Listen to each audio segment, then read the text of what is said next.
بنی اسرائیل میں ایک بہت عبادت گزار لکڑہارا تھا۔ اس کی بیوی بنی اسرائیل کی عورتوں میں سب سے حسین و جمیل تھی۔ دونوں میاں بیوی ہنسی خوشی زندگی گزار رہے تھے۔ جب اس ملک کے بادشاہ کو لکڑہارے کی بیوی کے حسن و جمال کی خبر ملی تو اس کے دل میں شیطانی خیال آیا اور اس نے تہیہ کر لیا کہ میں کسی طرح اس عورت کو ضرور حاصل کروں گا۔ چنانچہ اس ظالم و شہوت پرست بادشاہ نے ایک بڑھیا کو اس لکڑہارے کی بیوی کے پاس بھیجا تاکہ وہ اسے ورغلائے اور لالچ دے کر اس بات پر آمادہ کرے کہ وہ لکڑہارے کو چھوڑ کر شاہی محل میں ملکہ بن کر زندگی گزارے۔ چنانچہ وہ مکار بڑھیا لکڑہارے کی بیوی کے پاس گئی اور اس سے کہا، تو کتنی عجیب عورت ہے کہ اتنے حسن و جمال کے باوجود ایسے شخص کے ساتھ زندگی گزار رہی ہے جو نہایت ہی مفلس اور غریب ہے، جو تجھے آسائش و آرام فراہم نہیں کر سکتا۔ اگر تو چاہے تو بادشاہ کی ملکہ بن سکتی ہے۔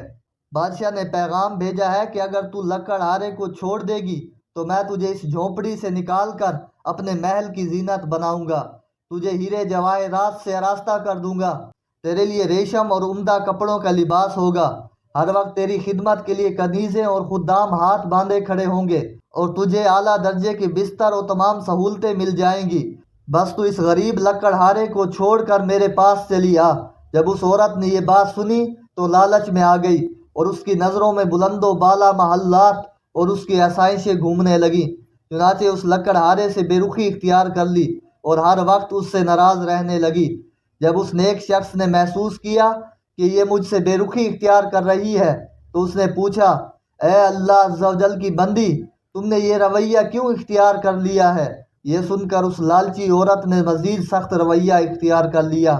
بالآخر لکڑہارے نے مجبوراً اس حسین و جمیل عورت کو طلاق دے دی۔ وہ خوشی خوشی بادشاہ کے پاس پہنچی۔ بادشاہ اسے دیکھ کر پھولا نہ سمایا، اس نے فوراً اس سے شادی کر لی۔ بڑی دھوم دھام سے جشن منایا گیا۔ پھر جب بادشاہ اپنی نئی نویلی دلہن کے پاس پہنچا اور پردہ ہٹایا تو یکدم بادشاہ بھی اندھا ہو گیا اور وہ عورت بھی اندھی ہو گئی۔ نہ تو وہ عورت اس بادشاہ کو دیکھ سکی اور نہ ہی بادشاہ اس عورت کو دیکھ سکا۔ پھر بادشاہ نے اپنی دلہن کی طرف ہاتھ بڑھایا تاکہ اسے چھو سکے، لیکن اس کا ہاتھ خشک ہو گیا۔ پھر اس عورت نے بادشاہ کو چھونا چاہا تو اس کے ہاتھ بھی خشک ہو گئے۔ جب انہوں نے ایک دوسرے سے بات کرنا چاہی تو دونوں ہی بہرے اور گونگے ہو گئے اور ان کی شہوت بالکل ختم ہو گئی۔ اب وہ دونوں بہت پریشان ہوئے۔ صبح جب خدام حاضر خدمت ہوئے تو دیکھا کہ بادشاہ اور اس کی نئی ملکہ دونوں ہی گونگے، بہرے اور اندھے ہو چکے ہیں اور ان کے ہاتھ بھی بالکل بیکار ہو چکے ہیں۔ جب یہ خبر اس دور کے نبی علیہ السلام کو پہنچی تو انہوں نے اللہ عز و جل کی بارگاہ میں ان دونوں کے بارے میں عرض کی تو بارگاہ خداوندی سے ارشاد ہوا، میں ہرگز ان دونوں کو معاف نہیں کروں گا، کیونکہ انہوں نے یہ گمان کر لیا کہ جو حرکت انہوں نے لکڑہارے کے ساتھ کی ہے میں اس سے بے خبر ہوں۔